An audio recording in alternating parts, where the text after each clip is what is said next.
Hi friends, இந்த video வந்து நம்ம என்ன பார்க்க போகிறோம் அப்படின்னு கேட்டிங்கன்னா, இப்போ நம்ம தல அஜித்தோட அடுத்த திரைப்படத்தோட இயக்குனரை பற்றி வந்து இப்போ வந்து அஃபிஷியலாக வந்து நியூஸ் வந்திருக்குங்க. அதாவது இந்த படத்தோட தான் அவர் வந்து இணைய போகிறாங்க அப்படின்ட்டு. ஸோ அதை பற்றி அந்த வீடியோவில் நம்ம டீட்டெயிலாக பேச போகிறோம்.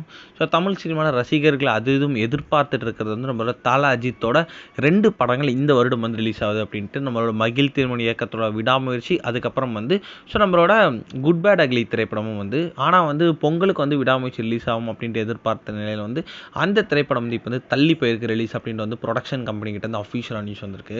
ஸோ அதனால் வந்து ரசிகர்கள் வந்து ரொம்ப ரொம்ப வருத்தத்தில் தாங்க அப்படின்னு கண்டிப்பாக சொல்லி வரும். ஸோ அட்லீஸ்ட் வந்து குட் பேட் அக்லி வந்து ஸோ ஏப்ரல் அப்படின்ட்டு லாக் பண்ணிட்டாங்க. அண்டு நம்மளோட விடாமுயற்சி திரைப்படம் வந்து ஜான்வரியோட எண்டு இல்லைனா ஃபெப்ரவரியோட ஸ்டார்டிங் அப்படின்ட்டு வந்து இப்போ வந்து அஃபிஷியலாக நியூஸ் வந்திருக்கு. இதில் வந்து இப்போ வந்து நம்ம தல அஜித்தோட கைவசமாக விடாமுயற்சி மற்றும் குட் பேட் அக்லி இருக்கிற நிலையில் வந்து அடுத்ததாக வந்து அவரோட திரைப்படம் குறித்து வந்து இப்போ வந்து அப்டேட் வந்திருக்குங்க. அதாவது நம்மளோட கண்ணும் கண்ணும் கொள்ளையடித்தாளோட இயக்குனரான தேசிங்கு பெரியசாமியோட இயக்கத்தில் தான் வந்து நம்ம தல அஜித் வந்து அடுத்த திரைப்படத்தை வந்து நடிக்க போகிறாங்க அப்படின்ட்டு. ஸோ இந்த திரைப்படம் வந்து ஒரு பீரியாடிக் திரைப்படமாக இருக்கும் அப்படின்னு சொல்லப்படுது. அதாவது பாகுபலி ரேஞ்சுக்கு இருக்கும் அப்படின்ட்டு பேசப்படுது. ஸோ இந்த திரைப்படம் வந்து சப்போஸ் நடந்தால் வந்து தல அஜித்துக்கு ரொம்ப ரொம்ப ப்ளஸ்ஸாக இருக்கும். ஸோ என்ன நடக்குது அப்படின்னு வெயிட் பண்ணி தான் பார்க்கணும்.